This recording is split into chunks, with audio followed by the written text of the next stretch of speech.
Street is a relatively new free market think tank based in Washington, D.C. We just celebrated our 2-year anniversary, I suppose. And before R Street, I actually spent 7 years at the National Taxpayers Union working with my colleague Pete, which is part of the reason why we've had this partnership and working on this issue, and something that I've worked on for a great many years now. So I wanted to start with a little bit of background on why we did this poll and sort of what the genesis of that was. So both of our organizations have worked on internet sales tax issues. Gallup did a poll last year on internet sales tax issues where they asked people in their kind of basic poll that they do where they have presidential approval and kind of the right track, wrong track, all of those sorts of things. They appended a question on internet sales taxes. And what they found is when they asked the question, do people support basically something like the Marketplace Fairness Act, the answer was 57% of people opposed it. But they didn't do the kind of deep dive demographic breakdowns that we would have liked to have seen. And so that's where our organizations joined together last year to commission a national poll that got into all of that. And we were surprised, pleasantly so, when the results came back and the top line number was the same as Gallup's, 57% opposing. I think that our support number was off by 1 or 2 points from what theirs was, but I'd like to think that that speaks well of the results and their reliability that we came up with basically the same numbers as Gallup did. And so that happened last year, and when we did the demographic breakdowns, we saw widespread opposition to something like the Marketplace Fairness Act from young women, from older voters, from self-described liberals, conservatives, moderates. We looked at where people live, rural area versus urban area. We looked at income breakdowns, partisan voting behavior, all these different things, and the numbers were pretty wide across the board, which was a little bit of a surprise to us at how sort of robust they were across all of these different breakdowns. So if you want to. There we go. So that's the kind of background on where the poll came from. And then this year what we've done is we've done state-level polling in 20 different states. We have rolled out the results for, I guess this will be the 8th state of the 20 that we've rolled out. We were just in Des Moines, Iowa yesterday.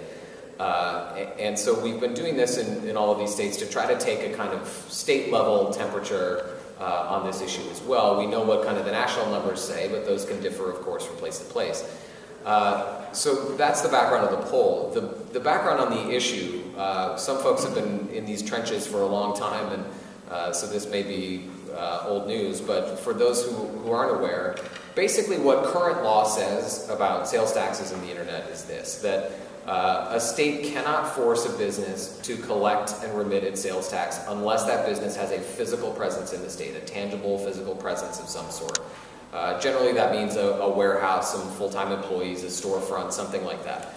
And that's a baseline protection that exists not just in sales taxes, but in all kinds of other taxes as well. Business income, we have sort of minimum standards where we say tax agencies cannot enforce their obligations on people, on businesses, unless they meet these minimum standards. In this case, that's physical presence.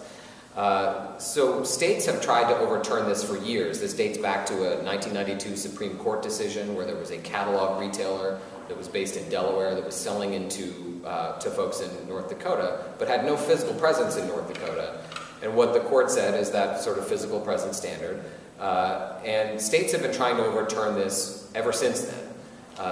And the reason is pretty simple, that they see that as a geographic limitation to their tax power, and they would very much like to be able to extend their tax power outside of their borders and require businesses that are not present in their state, that are across the country, to collect and remit their sales taxes.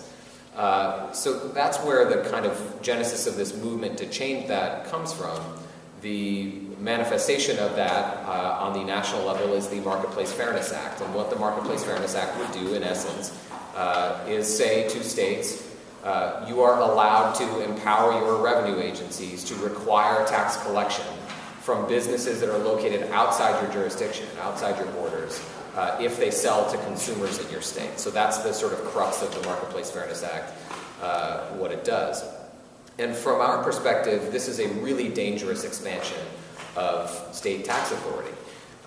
We have a system where states are rightly sovereign within their own borders, but their power ends at border's edge because we can't have states trying to exert control over commerce in other states. We've attempted that in the past, and we've seen the results. The Articles of Confederation collapsed in large part because of this sort of internal trade war that was engendered among the states. We scrapped the Articles of Confederation and wrote the Constitution in large part to address that. That's where the Interstate Commerce Clause comes in. It says Congress has the power to limit states' ability to do those kinds of dangerous, damaging things across their borders. And so from our perspective, the Marketplace Fairness Act is a very serious violation of that and creates a very slippery slope where it starts potentially just with sales taxes but extends to larger things like business income or what have you. So what are the kind of key findings? I think the basic